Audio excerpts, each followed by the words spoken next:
You're listening to the TV Obsessive channel, presented by TVObscast.com.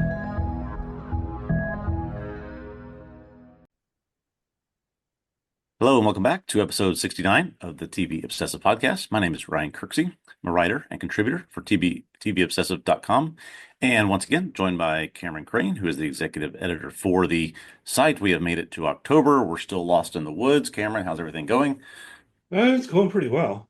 I mean, it's surprising to me that it's October already. I don't know, like, where did September go? Isn't it still August? You know, We're flying through the holiday season. We're already close to Halloween. yeah. I mean, I guess it kind of always goes this way for me, and there are probably multiple reasons for that we don't have to get into. But anyway, weather's still pretty nice. The sun Yep. finally came out after, literally, I did not see the sun for at least 10 days at all. It wasn't always raining, but it was always gloomy. Yes. So the sun came out and picked my spirits right up. Maybe there's something to astrology after all, given that I am a Leo. Oh, okay. Okay. Well, I'm a Libra, so my birthday window is about to open. So things are looking up. They're good. Leo's supposed to be like the sun is the anyway, whatever. Um, We'll do astrology corner later. yeah. I mean, it's like I don't really believe in it, but I believe in it. But every once in a while, there's something where I'm like, that's interesting. You mean Jupiter and Saturn are aligned? Okay. Anyhow, so we're gonna talk about the second half of Penelope here today. That'll be episodes 5, 6, 7, and 8. We talked about the first 4 last week. If people haven't listened to that, you can go check it out through the podcast, wherever you get your podcasts, or also there's that portion on its own on YouTube. So that'll be the latter part of the pod. Today we'll wrap up season 1 of Penelope, and that's something to talk about as well. But first, as per usual, we'll chat a bit about what's been in the news this week, what we've been watching, stuff like that. So it is October 4th. Where should we start, Ryan? Well, how about with a show that we've covered recently? How about Sugar on Apple TV Plus getting renewed? I think you and I both enjoyed this show. We're now officially going to get a season 2 of Sugar with Colin Farrell. You excited about this news? Yeah, I mean, I think it's good news because I'm definitely curious to see what happens in Sugar. I mean, they very, very clearly set it up to continue beyond season 1. There's some lack of closure there. I enjoyed the series. I mean, it was something of a mixed bag, honestly, but I enjoyed watching it and I enjoyed talking about it with you and I enjoyed writing on it also. So like, how much more can I ask for, I guess? But you know what I mean when I say it's a mixed bag. It's kind of like this is interesting, but then sometimes it's kind of like, what's going on? Really curious to see where they take that in the season 2. So yeah, that is good news. I was happy to see that this week. Several other Apple TV Show Plus shows that I wish they would renew, but Yeah, we've talked about this we'll before. see. Yeah, it doesn't seem that their strategy is consistent in how they do this in terms of what they renew, how they renew it, when they renew it. I don't know what they account for and what's happening at the back end, but some are renewed immediately, some are canceled immediately. This one took a few weeks, but we finally got there. Maybe this is the Colin Farrell assance, with Penguin and everything else, and that's why they've got him back on board. Yeah, I do wonder. I know we've talked about this before, so be very brief. It seems like, well, I mean, the thing is, it kind of seems to me like when they cancel something, they have a tendency to do it right away. Yeah. Like I think they canceled Mr. Corman the day before the season finale. It's like, man, that's harsh. Yeah. But a lot of stuff, it seems like they canceled Constellation really fast. They canceled Time Bandits relatively fast, Yeah, yeah. and there's just this other stuff that kind of hangs out there where they've said nothing, like Yeah. Sugar up until this week, Hello Tomorrow, which I wrote on. I don't know, I guess Sunny is falling into that bag. Yes. So I don't know, maybe the way to read it is if they don't say anything, then probably they'll eventually renew it. Or I don't know. Yeah. They'll, They must start their negotiations for new seasons after the season has ended, and that's what takes some time, perhaps, if they are at all considering it. yeah, maybe that's it, right? Like maybe they don't lock in the people for contracts beyond the first season, and so that they do have to actually negotiate again before they can Yeah. make a second season. I'd have no idea. We're speculating. We'll stop. Yeah. On the flip side of things, bad news for Chucky fans. They've canceled the TV series version of Chucky, which I'll be honest, I never watched. You ever watch it? No, and then I did have to laugh when I saw this. My wife, who is quite the horror movie connoisseur, she's quite knowledgeable about this. This is her least favorite movie, least favorite series of movies. So no, we just I think out of principle did not ever get into the Chucky TV shows. I had honestly not realized that they had 3 seasons. Yeah.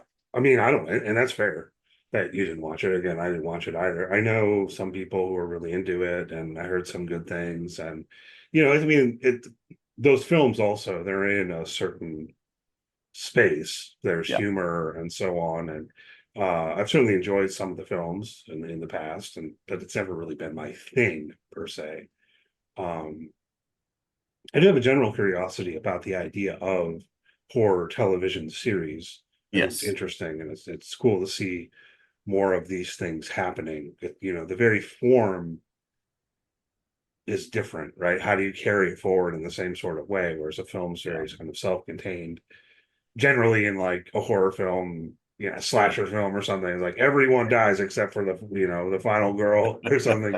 Like, are you just extending that out, or how exactly Yeah. are you doing it?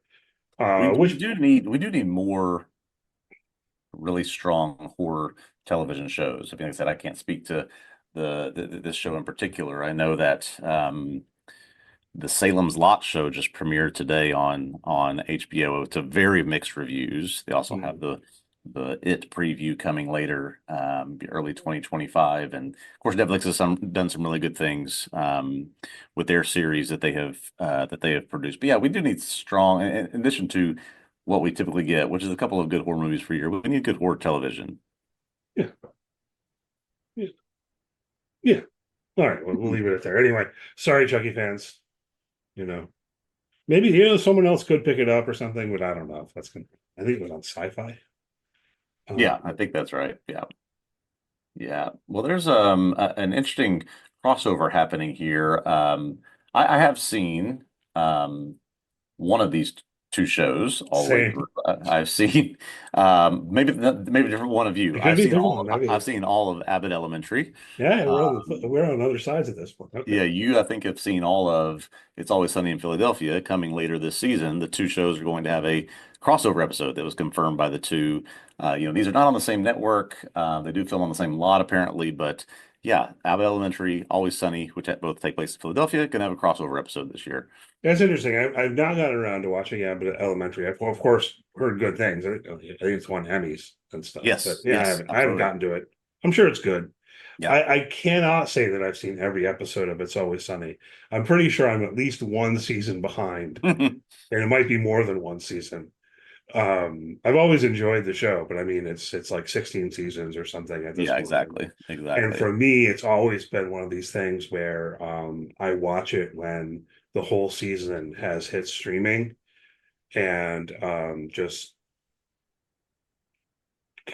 kind of binge watch It's Always Sunny in Philadelphia as I slowly start feeling worse about myself and humanity. Um, so I don't know. What strikes me as weird, from what I've seen about Abbott Elementary, it seems like it is a relatively feel good kind of show. Yes, Like, people yes. are good, Yes, very whereas very much so. This we're this highlights the difficulty, but also the triumphs of teachers, particularly teachers in tough places where it's hard to get through to kids. And yeah, it's. I mean, I think this is safe to say without Young Sheldon, this is the most popular comedy on network television. It's won awards. It is, very much in the style of The Office, documentary style. Sort of a love interests and love triangles and office workplace conflicts, but all in all, makes you feel good. Really highlights the good work that teachers do. So yeah, I have a sense, obviously, of what Sunny is like. So these are not exactly the same the same show. no, it's funny. It's always funny. Almost feels kind of opposite. It's kind of like really bad people who you can't sort of help but like anyway, rationalizing their behavior in Yeah. ways that make you ultimately go, well, maybe that does. No, it doesn't make sense. Stop it. You know? But anyway, I'm curious about this. Reading the article about it, it didn't seem to provide detail about how exactly they're doing it. Like, is it going to be an episode of Abbott Elementary that the gang shows up on, or Yeah. is the lead from Abbott Elementary going to wander into Patty's pub? I don't know. It's curious. You mentioned they're on different networks, but it's the same umbrella company. So, Yes, that's right. That's right. Yeah. And you're right. That no real details of I think when or how this came about. I don't know about Sunny. Abbott Elementary has really adopted, the Philadelphia setting as a part of this structure of the show, right? They have Philadelphia athletes come on and cameo. Bradley Cooper came on. They go into Philadelphia and do things. I assume Sunny does that as well. oh yeah, oh yeah. I mean, like the opening credits are skyline in Philadelphia, and they'll do things like they'll go to Eagles training camp and stuff like that. You should watch it. We should both remedy the fact that we haven't seen There you the go. other shows here, Yeah. probably because I know Abbott Elementary is very acclaimed. It's Always Sunny in Philadelphia. I do think is really funny. Um, Danny DeVito doesn't show up till the second season, for what it's worth. Oh, okay. Okay. I think the first season's only. I think it's a short first season. It's been Yeah. years, been years. But yeah, it was like kind of low budget produced first season, and then kind of caught steam, and they got Danny DeVito involved, and he's great on it. Anyway, Yeah. I am really curious which way it goes, because it seems like it would Yeah. really affect the tone. Is it scoundrels showing up at the school, or is Right. it good person showing up at the bar, right? Because Yeah. it's always in Southern Philadelphia. The thing is, they like own a bar. The only thing we have here is that they offer little in the way of detail apart from it would air during the show's fourth season, Abbott's fourth season, which premieres October 9th. So if you want to see it, you're going to have to tune into ABC. Otherwise, we don't have much. Yeah, it'll probably show up on Hulu. But, Yeah, I'm sure. Yeah. But speaking of FX, sort of, I think they might have put It's Always Sunny now on something called FXX. I guess that's a thing. But whatever. Who Again, it's the knows? Who knows? same company, and if we go high enough up. This is kind of interesting. You put this in our notes. Let's first look at Say Nothing. Seems like a compelling show here. Thoughts on this? What do you want to say about it? Yeah, so I put this on our notes. This actually was announced, I think, back in the summer at some point, but I put this in there because Say Nothing coming to FX in November is a show based on a Radden Keefe book from 2018. I was gifted this book, I think, in 2019 for Christmas, and it is one of the best books I have ever read. It Okay. is absolutely fantastic. It covers sort of two simultaneous stories of late 60s, early 1970s. The Troubles in Ireland, as they're known, follows a family. The mother has gone missing. Another female who's a member of the IRA, and just sort of these intertwined stories.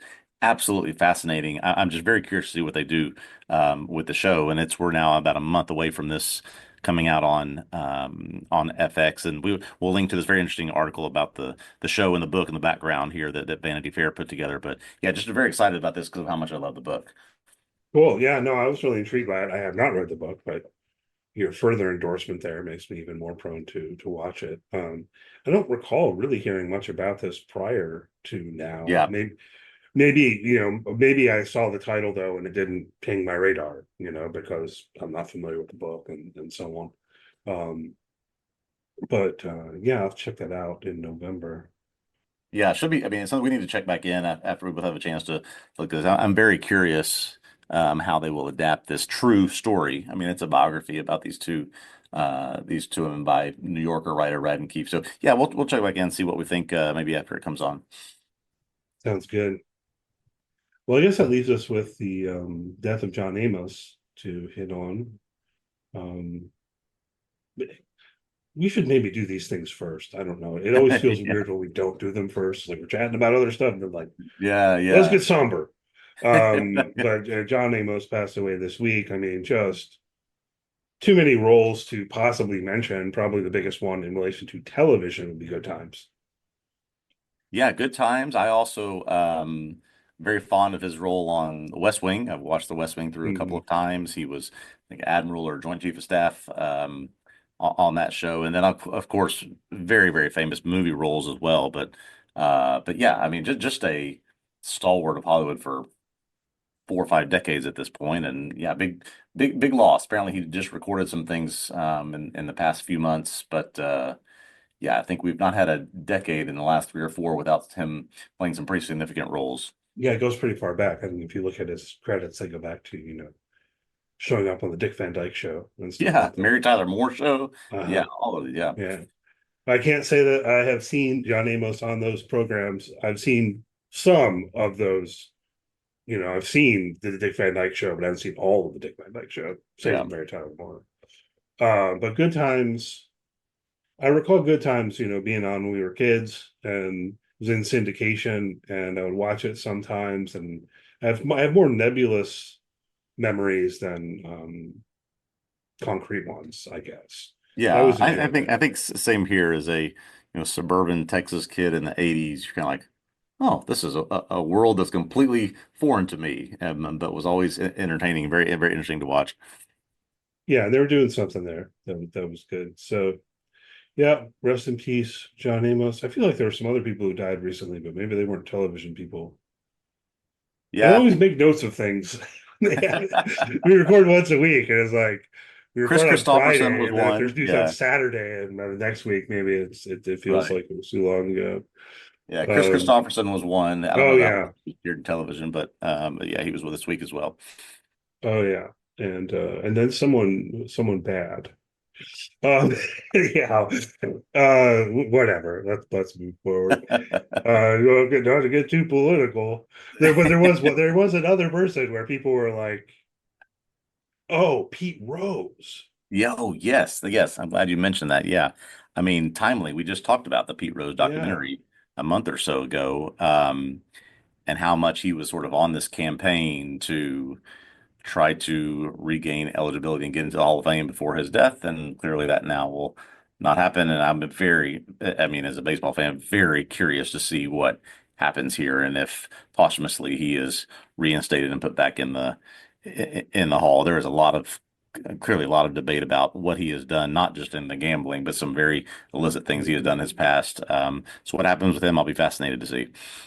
yeah. I remember you talking about watching the documentary relatively recently, Hmm. which I said I might check out, and I haven't.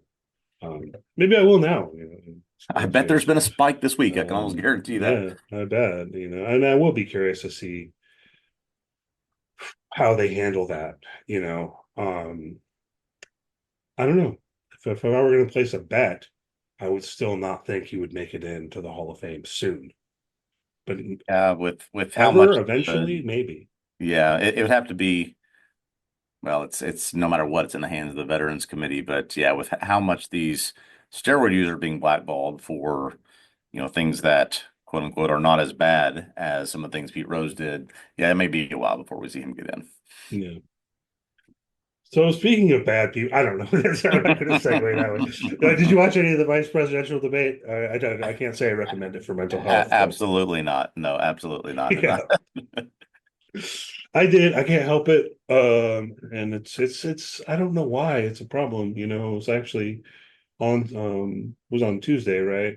Yes. As it was approaching, I was like, yeah, I really shouldn't watch this, but I know I'm going to anyway. I'm not gonna like it. Um. Anyway, we don't have to say anything more about that, I guess. Um. It had some moments. It definitely had some memeable moments, and Yeah. we'll see. I think Saturday Night Live is back at it, so we'll see what they might have to say. I mean, we can tie that in. Did you watch any Saturday Night Live from last week? Yeah, I watched a couple I of didn't watch it. clips. I didn't watch it live, but I caught some of the sketches and plenty of cameos back in our lives for these debates. And yeah, they've got just I mean, the perfect storm happening with a election combined with their 50th year. This is going to be a good at least a good fall, I think, for them. Yeah, and we hit on the question before, I guess. So they tapped Jim Gaffigan for Tim Walz. That's pretty good casting. Yep. Pretty Yeah. pretty pretty good job. Good job. I did more enjoy. Did you see on Jimmy Kimmel they had a sketch with Haley Joel Osment as JD Vance? No, I have not seen that. It was pretty good. I think that was even like better casting, and they do a sketch where they're playing on the whole thing where JD Vance was ordering donuts. Okay. It was pretty funny. Well, speaking of Jimmy Kimmel, I think Walls is scheduled to appear Monday night on Jimmy Kimmel. Oh yeah, Yep, first appearance on late night for him. Yep. cool. That'd be interesting. I do like Tim Walz. I'll put Hmm. I'll put some cards on the table. I like Tim Walz. JD Vance, no. Yeah. That was the dread about that. I was like, am I really going to watch this guy talk for 90 minutes? What am I doing? Exactly. Um, just something I did enjoy, and it kind of slipped my mind this was happening. The floor is back for season 2. Have you checked out my favorite new game show yet, Ryan? I still have not seen the floor. I did watch all of your recommendation of the traders. Did make through Yeah, that, so I will do the floor. I did hear it came back for its second season this week. yeah. I think it actually was. I think I'm a week behind. But I noticed and I watched the first episode last night. It looks like I think they expanded the number of people. I think in season 1 there were 64 people to start. I think. And this season there are 100 people to start. Oh gosh. Okay. Man, I would not want to stand there for that long. So my fantasies of actually being on the program are limited here because I know practically speaking, I wouldn't want to go just stand on a square Right. Right. for hours. And they film, a lot of it at once. It's not They like you're only must. standing there Yeah. an hour a week. They must film it all, but Oh for yeah. film the whole season over the course of a week or so. But I do enjoy that, and it's back.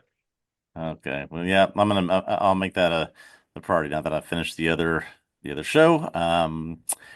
In terms of new things I watched this week, I got kind of caught up in this whole discourse and news that's happening around this Ryan Murphy series, Monsters, that is on Netflix. This is season 2 that's come out recently about Lyle and Eric Menendez, obviously the famous 1990 story from when they murdered their parents. So this Mhm. is much like the first season was with the Jeffrey Dahmer story, just sort of a dramatic pseudo biographical look at what happened there among that case. A few episodes in, and then of course this week there's just been this bombardment of news about this. Kim Kardashian wrote a letter advocating for their release. The LA District Attorney has said he's going to review the case. And I think there's been this unusually renewed sympathy for them, maybe because the show depicts how truly awful their parents were to them. Yeah. But there's a lot of news surrounding this now, so I thought I'd check it out. And a few episodes in, and it's story's great. Javier Bardem is just, I mean, wonderful. Chloe Sevigny is as well, and then the brothers are two brand new actors who both are quite good as well. Yeah, interesting.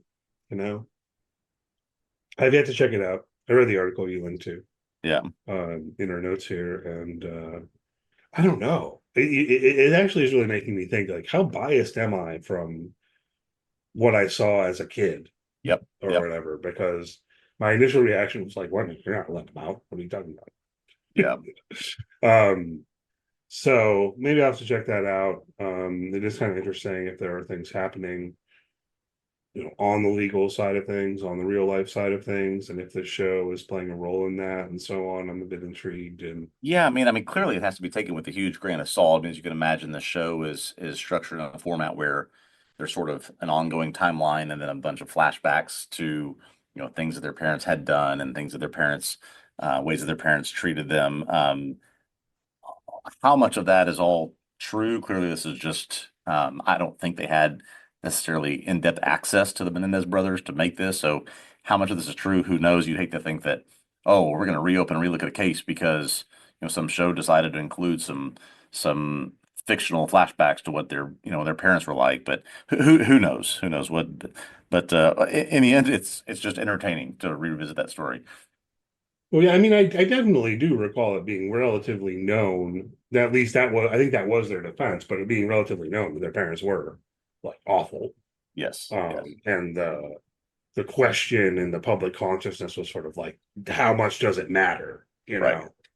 So kind of interesting if maybe our sentiments as a culture have shifted on that question, because I feel Yep. like when this Yep. was being decided back in the 90s, the culture came down on, oh, well, sure, perhaps they were heinously abused and so on, but that doesn't excuse murder. Go to prison, Exactly. you know. So, yeah, I don't know. Interesting. Interesting. And Ryan Murphy has like 6 shows that came out in a week or something. I saw that. He is, yeah, he is everywhere. Well, I always wonder how involved he is in some of these things. Yeah, I know. He just puts his name on them and people pick him up. Yeah, we don't have infinite time after all. Well, cool. So I think that about time to start talking about Penelope. Yeah. Hmm. So again, we're going to this week talk about 5, 6, 7, and 8 of Penelope. The titles are the numbers. The second half of season 1. Again, we talked about the first half of the season last week. People didn't listen to that. Want to go and listen to that first? That would make sense. That being said, spoilers are on the table here for the entirety of season 1, although our focus will be on the latter half, because again, we talked about the first half last week. So, see you in about 10 seconds.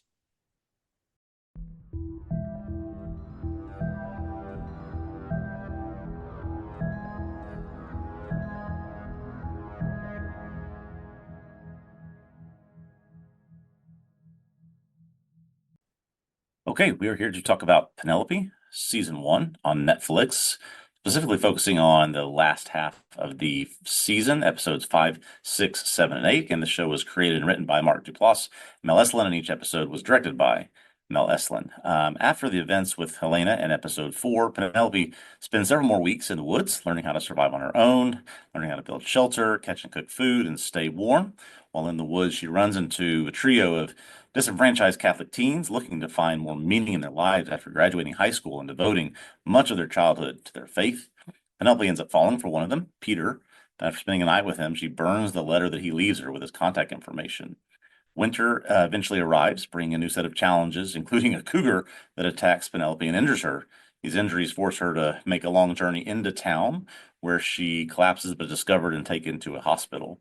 Social worker there at the hospital tries to get the truth out of Penelope of who she is, but she decides to keep her identity hidden and go back out on her own. But while spending the night in the town, she decides to log on to the library's computer, where she sees first overwhelming messages of support and people searching for her, but also messages that show that her parents have somehow died while she was in the woods. Mhm. We asked the question last week, who is this show for? I've decided, even though I enjoy it, this show is not for me, and I have various reasons for that. General thoughts on this second half of the season from the perspective of what we had from the first half. I mean, well, I quite enjoyed it, so I don't know if we're on that question of who's it for. The way you phrased the question last week was kind of related to age, Mhm. like is this for teens or is this for adults? Um, so I'm curious why you landed on this thought that it's not really for you. And since you mentioned it, Yeah.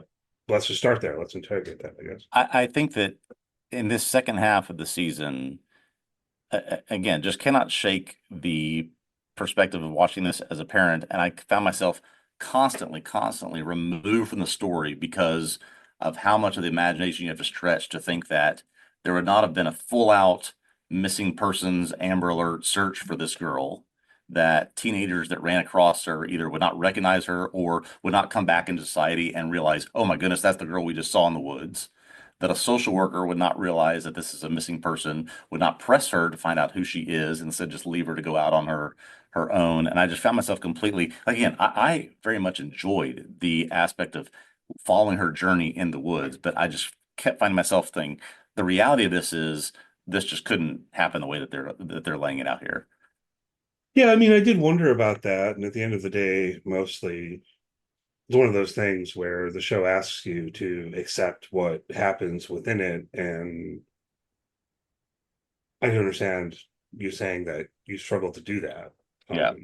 Maybe I was more able to do that than you were, or just accept it. I don't know on the question of the plausibility.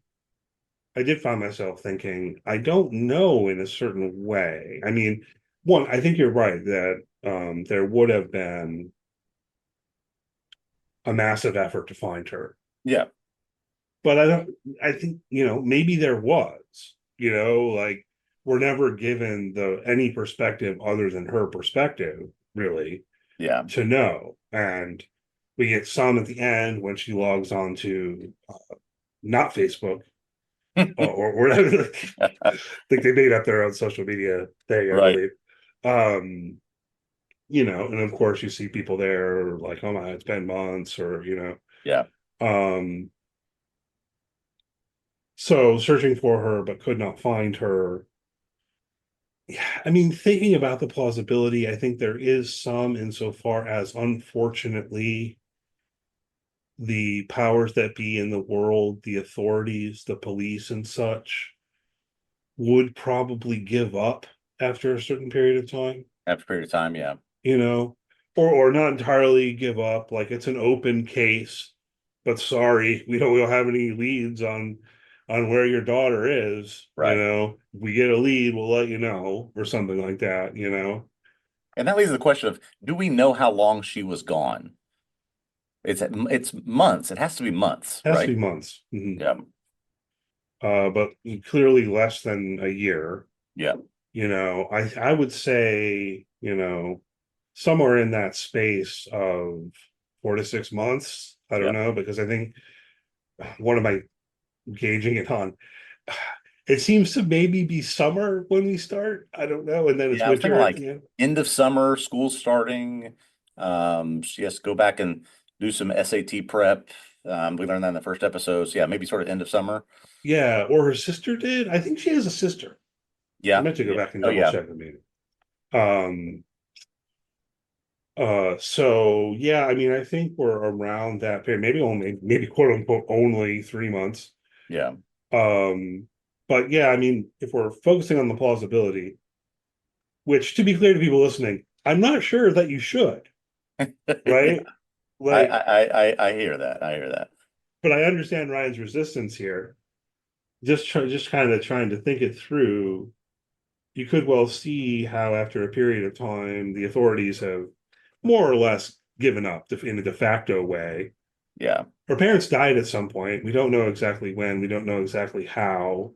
Yeah. That I mean, yeah, just sudden and shocking to see that news at the end. Maybe that's what sort of threw this whole thing maybe out of alignment for me. And I don't, as I'm thinking about this story, I really enjoyed the part with the teenagers, specifically that relationship that's forged there. I don't put sort of outside the realm of possibility that they have anything to do with this missing person, any of that. I think it was just more of because I thought I could see the trail here of she's going to go into town. She's going to have to end up at a hospital. They're going to discover who she is. She's going to be reunited with her family. Her family's going to ask what's going on, why, and then she's going to either realize that, she's had these moments of discovery or not, and decide, oh, I want to go back to that life. But then we're just sort of, again, neither the social worker nor the hospital is really making much of an effort to get her identified. And then this news at the very end of, oh my gosh, her parents have died while she was out there. And I think that's trying to tell us something when we talk about what that is. But yeah, just sort of, I think it deviated from the path it was going. And maybe that's what's throwing me off. Yeah, and well, I mean, that's where, I mean, it became clear to me, oh, okay, there are ideas to take it beyond this one season, Yeah. and starts kind of opening up thoughts about what that might look like, you Yeah. know. On the plausibility front, I was going to say more with the teens, I'll buy it, right? Yeah. Because what they're up to is similar enough to what she's up to, and the like and trust between them, or whatever. With the social worker, that's a question where I kind of don't know on a factual level, Yeah. but maybe it is plausible on a factual level in terms of what their policies look like. Because in the background, what we don't see but are told happened is that she consistently refused to tell the hospital who she was or provide contact information for anyone. Yeah. So Yeah. by the time we're seeing the social worker, she's already thoroughly expressed, I'm not going to tell you who I am, or Right. anything like that, right? So how does it work? How would it work at that point? I'm sure that this is, I don't think it's wildly implausible. Like, I'm sure that they pulled Yeah. on some things about the real world in terms of crafting how this would go. So And I'm also we're left sort of befuddled as to how her parents died. And mhm. I'm left with sort of the worst case scenario thoughts of, well, they lost their child, so I don't know, there was one of them committed suicide, or they were distracted and got into an accident, just something. It's related to her going missing, and I'm just struggling with this bomb that was dropped that I just was completely unexpected at the end. Yeah, who knows? We don't know. We don't have enough Right, information. right. And people die suddenly. I definitely agree that it is quite. I didn't necessarily expect that the way the season was going to end was going to be so. I don't know what word I want. Dark, I guess. Yeah, Sad. dark Um, and immediate. I mean, just that news and cut to black, right? mhm. Um, yeah, just quite staggering as to what you're left to think about when you find that out. Yeah. But see, so I thought this was all quite good. I thought this was all quite effective. You know, I understand if you really struggle to get away from your perspective as a parent. You are a parent. I'm Mhm. not a parent. How much does that matter? I Right. mean, but I was feeling similarly as we started watching the show. We talked about this last week. I kept sitting there going, "What are you doing? Yeah. Go back to civilization." Parents are freaking out. So I get Right. that. To at least to some degree, but um, it really got me thinking about throughout what is she doing and why is she doing what she's doing? Yeah. Because you kind of are left to ponder that, you know. Yeah, you have little things that she says and so on, but nothing that would feel like kind of full explanation. Yeah. Even when she's now been hurt and she starts talking to herself that she can make it the 25 miles and Yeah. then she's going to come back. Yeah. Like she's intending to come back, even though it's winter, even though she's been attacked by a cougar, and so on. But there's a moment in there where she is feeling quite bad about what she's done to others and feeling, I don't know, stupid or something. But then seems to kind of double down on this is her choice. Yet when she does finally get towards civilization, it's like she has the hallucination of her mother that she's running Mhm. to when she runs into a tree. So I don't know. There's questions about how we read all that. And any thoughts on that front? Yeah, I found it interesting. As we discussed in the first half, there are some episodes of this show where there's very little to no dialogue whatsoever. Mhm. And those episodes are actually quite powerful. But interestingly enough, I found that sort of the juxtaposition of you want to learn more about why she's doing what she's doing, and yet there is no mechanism to do that unless she just talks out loud. So we don't really learn a lot about that, and it's in an environment where unless three teenagers come along, you almost can't figure those things out. We can't read her mind. We don't know exactly what it is that she's doing. We don't know exactly what's going to compel her, as she says, to want to go back to that, other than she's just she's so done with the world that she left behind, even to the fact that she just and I found myself thinking, well, she hesitated to log back on and get back on social media and check things, there at the library. Mhm. And it's almost like um this thing that's trying to slap us in the face and saying, yeah, see, when you get back on, you get back to this world, this is what happens. Well, Um yeah, okay, yeah. I mean, but I don't know. Did you notice her profile picture? That was very much stood out to me. no, what did you notice? Just she's like making a face. You have to go back and look at it. There's no way I can really Yeah. describe it, but it's like kind of, oh yeah, right. Your social media presence and how that differs from who you are outside of all Hmm. of that kind of performance, because we've really we have gotten to know Penelope over the course of these 8 episodes. And I don't know, it was just striking to me. Just go back and look at it. She's just like Yeah. she's making a teen girl face. I don't know how to describe Right. it. I'm, It's like I'm it's familiar with those. Yes. a little snarky or whatever. I don't know. So that's just kind of the best I've got. That her motivation involves wanting to just get out of all of that, just be Yes. free from all of that. And then kind of everything about the world that we live in, and maybe not forever, but she doesn't know for how long. She doesn't quite know what she's after. She did Yeah. say something to Helena about wholeness, right? Or, will I ever feel whole or whatever? We talked about that last week. Yeah. I find all this really kind of interesting to ponder. And then she does feel bad about what she's done with regard to her parents, but that doesn't win out really over. Yeah. I just found that maybe I just thought there could have been a better way to show or tell us that, like, you get yourself back into this world. There are dangers by creeping back into it, even just a few steps. Besides a story of, well, the thing I learned as soon as I get back into it is my parents have died, right? Yeah, but that's Maybe people have. I guess that's not quite how I read that. Okay. Like in terms of what the show is doing.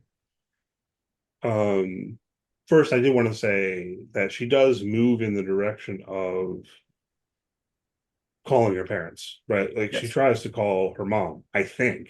I I think think that's that's what's who's implied. Yeah. Yeah. Yeah, I think that's whose voicemail hasn't been set up.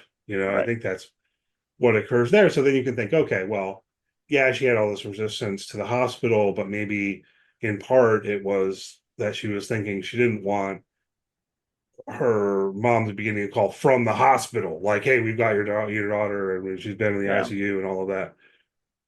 So she's slowly coming around to being willing to reach out to them, I think. And thus going to the library and getting on the internet is also kind of in line with that. She Hmm. is kind of coming around to that. Finding out that her parents have died. I mean, you're right. It is kind of a shock. I mean, it comes right at the end of the episode, right at the end of the season. And where does that leave us? And what does that mean about where the story goes forward is a big question. But I didn't really read it as, oh, look, if you log on to Facebook, you're just going to find out bad things. I didn't Yeah. Yeah. quite think Yeah. that was the lesson of it. I guess I need to say how I did read it. Okay. Please do. So here's what it got me thinking about, right? As we've discussed, teenage girl just strikes out on her own to go live in the woods, leaving her parents a voice message saying, don't come looking for me, I'll be fine, or whatever. We've talked about that parent's perspective and how hard that is. Yeah. Yeah. Um, but then the show is cutting off having to deal with a reunion between her and her parents.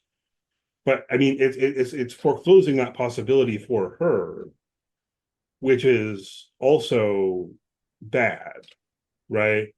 Um, but then opens a question moving forward about that loss and about that structure of loss, Hmm. I think, where what I would expect would be for a hypothetical season two to really be structured around a question of grief and mourning. Hmm.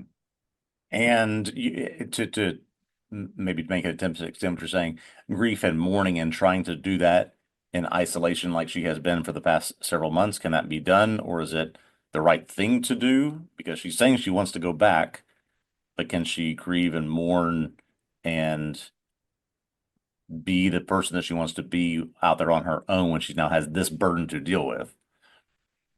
Right. I don't think so. Yeah. And this is what I found was really kind of interesting thinking about how the season ends, is that the door's clearly open for a season two in a Yep. way where it almost wouldn't make sense if they don't continue the story. And we've talked about how this was independently produced. They Yeah. could, in theory, make more of it, whether Netflix wants to or not. But I also saw, like, when I was watching the end of the season, this was in like the Netflix top 10. Yeah. When I So saw it, it was seventh, I think. Yeah. we're doing well. Yeah. But anyway, that season one, I mean, you think, well, the whole show is about this girl going and living out in the woods. Yeah. I don't think that's what season two would be like, I, right? I mean, I don't think so. As much as we talked about this last week, I loved the episode, watching her for 22 minutes trying to learn how to make a fire, yeah, or watching her for 24 minutes trying to learn how to build a shelter and see her grow these skills and these instincts that she has. I mean, as much as I love that, yeah, it doesn't seem like we can just repeat the formula from season one and introduce new ideas or traumas into that. There needs to be something else there as she deals with the ramifications of decisions and journeys that she took in season one. yeah, I think something like that, right? Yeah. So I think where it goes and the through line, as it were, will be more existential. So to think about why she was doing what she did in season one in those terms and kind of existential terms, or that attempt to reconnect with nature in a romanticist kind of way. Yeah. Maybe I should say romantic, but I mean like romanticism, Mhm. capital R romantics, those guys. And that stuff about feeling broken and whole, the search for that feeling of wholeness and so on. As I said last week, I think, well, you don't get that. And so Yeah. the story has to be about coming to terms with how you don't get that. Yeah. And now I'm tempted to read the discovery that her parents have died while she was missing and so on, as really bringing into view how it is that you don't get that. And you're going to have to figure out how to live anyway. Yeah. Boy, that's a great point. I had not considered it that way, that she always had this sense of, well, if this doesn't work out, or if I don't find what I'm looking for, or if this journey doesn't take me where I thought it would or I want to go, there's always that, as you describe, that safety net I can go back to. Now there's not. And so what do I do? How's my journey different? Or how is me deciding to go back and do this again? How is it changing me, knowing that, I mean, maybe she still has a sibling and whatever else, but Mm-hmm. to your point, if this is 6, 7 months later, are people even still looking for her and expecting her to show up again? Well, and I mean, sure. I mean, we know that there are people who care about her out in the world. Yeah. I think one of the comments we see on social media is referring to her as a niece, for example, Yeah. Yeah. and so on. But at the same time, she quite literally cannot go home again Right. because Right. it's not there anymore, right? Yeah. Whatever happened to her parents? And remains a major question for me. It's almost like my, you know, mystery-minded brain wants to learn the reason why that happened, and why did they die, and what were the causes of that, and are they important or related to this? But I can't really see a way where, I mean, when she goes back and starts researching how that happened, that's we figure it out. As you said, she can't just go home and start asking these questions, and continue on the journey that she wants to go on. So that's seems to me where that second season would have to go. Yeah, I don't know. I'm really curious. I hope they do make more. I hope we get a second season. And I guess I have the faith that Mark Duplass and Mel Eslin have the ideas here. This is clearly not the whole story. Yeah. Oh, yeah. So then give me chapter two. Yeah. And I want to see it, and I want to see where it goes personally. And with this, I would be and for as much as I said, well, I don't think this show is meant for me, or is not something that is designed for maybe my demographic to watch. I would certainly watch a second season to see what happens. Absolutely, I would.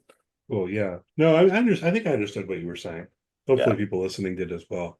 But I don't know. Maybe talking it through shifted your feelings a little bit, because I think part of what you were saying before is, you didn't expect it to end this way. You kind of expected the more standard kind of quote unquote happy ending, Yeah. which I Yeah. understand. I basically did too, Yeah. right? Yeah. And then having to deal with, well, now it's this fraught situation of, as she reunites with her parents, the fact that she did this and all of that, you know.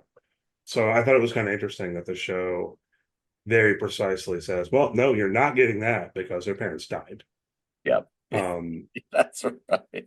There's she's not not getting that even up. there's not even an angst-filled we don't resolve things reunion, which is like, okay, I could see that happening too, and it forces her to say, nope, I made the right decision back then. I'm going to go back and do it, go on my own again. Mhm. And I would have thought, yeah, that makes complete sense. I would have not expected a just everybody hug each other. We're happy at the end of this, and we're all, all just okay with everything. And I didn't expect that, and I certainly did not expect what we got. Yeah. Yeah. So yeah, I'm really curious for how this continues. Hope that it does continue. And I'm looking at our what I put in our notes and maybe didn't quite hit everything, but I don't know if there's anything worth circling back to. Like I had this thought that how it was kind of interesting to me how meaningfully in each episode of the show it's kind of like one thing. Yeah, yeah, I did enjoy that. Yeah, Um like I said, I, it was. I don't know that I've ever experienced this before. The most to me impactful episodes were with zero dialogue. yeah, I love those episodes. yeah, just like nothing. Yeah, Her in the woods, her figuring out how to yeah, do this or that. I was really startled by the cougar. yeah, And then the show did that to us yeah. almost, like I recall in the earlier episode with the bear thinking, well, this is the kind of show we're just going to get mauled by a bear, Right, right, you right, know. But it ultimately is the kind of show where she gets mauled by a cougar. right. Now we need a fact check. Are there cougars in the Pacific Northwest woods? But I'm sure there are. Oh, I'm sure. I'm almost Yeah. positive about that. One of the things that's funny about that is by the time the cougar showed up, I had some part of me begun thinking, man, we're really not seeing as many animals as we should. Yeah, exactly. Where are all aren't there like squirrels or something, Yeah. or We whatever? should have seen more bears by now. Yeah. Yeah, and then just kind of out of nowhere. Yeah. Just like I because there's a few seconds there where it looks like she's like, yanked by her backpack and just pulled, back with She tremendous is, amount of yeah. force. I was like, what? I thought we were getting some kind of major twist, like a person kidnaps her or, something, but no, turns out that it was animal wanting to tear her up. Yeah, it might have, my experience might have been a little bit different because I had the subtitles on for some reason. There's like no dialogue, and I've got the subtitles on. But the subtitles say cougar, That's funny. cougar Oh, snarls or yeah. whatever, And also Um, just want to just shout out Renzi Feliz, who plays Peter. Renzi Feliz has a really significant sort of third lead role on the Penguin, and he is fantastic in that show. And he's in this, one episode of this show as well. So good for him. He's rising. I wonder if he'll show up in season 2. Because Yeah, if could she be. burns the node, which Yeah. I fully expected her to burn the node. This is the where the show did manage me to get in her, Yeah, get me definitely. into her perspective um sufficiently, right? She reads the note. I'm like, well, she's gonna throw that in the fire. And she did. Yeah. But then I mean, I thought it was kind of funny how she tries to do like a Google search by typing in like Peter religious guy. Who um who who among us have not done that yet? Right. I mean, this isn't going to work, but at the same time, what does she have to go on Right, and right. so on? The best I did, but part of me feels like I may have told you about this before. One time I ran into Justin Long on the street. Oh, really? Yeah, I was in New York. I was walking down to Lansing, and he was standing in front of a restaurant supply store that had like just closed. It was like 6 p.m. or something. Yeah. And asked me if I knew if there were any other restaurant supply stores around. And I did. And I was like, yeah, go down to Bowery and so on. But anyway, the thing was I recognized him, but I couldn't remember his name. And I went home and successfully used Google to figure out who it was I just had this interaction with by typing in things like quirky indie actor guy. image search, you know. Yeah. You found him. Yeah, I found him. I figured it out. So, but you know, with Peter, he's not a famous person in this world. So right. I don't know. Did she never get his last Catholic name? Catholic teens who like to hike. Yeah, At least need his last that'll be name. hard to find. Yeah. So we'll see. I know. So I've really enjoyed talking about this with you, Ryan. I've Yeah, enjoyed watching it. I'm glad we absolutely. decided to do this. I mean, the show was on my radar or something I wanted to watch for sure, but I don't know if I would have got on it as quickly if we hadn't decided to do it on the podcast. So Yeah. I'm really glad we did.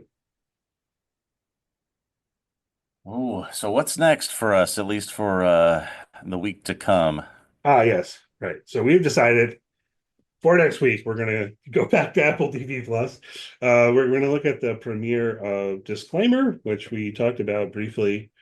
Was that last week we talked about? Yeah, last The week. show? Yep. Um, so we're at least going to check out the premiere of that next week.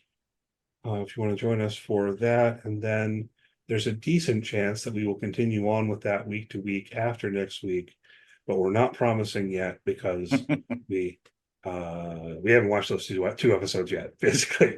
Yep. So just leave the door open in case somehow after watching the two episodes we don't want to continue week to week.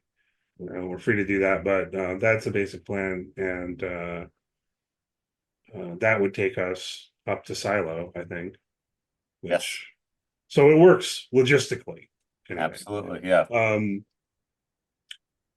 So yeah, join us next week. We'll talk about Disclaimer. Thanks always for listening. If you enjoyed the podcast, please do leave a good rating, review. If you're on YouTube, give a thumbs up, press that subscribe button. Really appreciate it. Follow TV Obsessive on social media. Just search for TV Obsessive. You should find us on the major platforms. Check out TVObsessive.com. You read about various shows. We've got some great in-depth articles and things like that. And we'll see you next week. All right. See you then.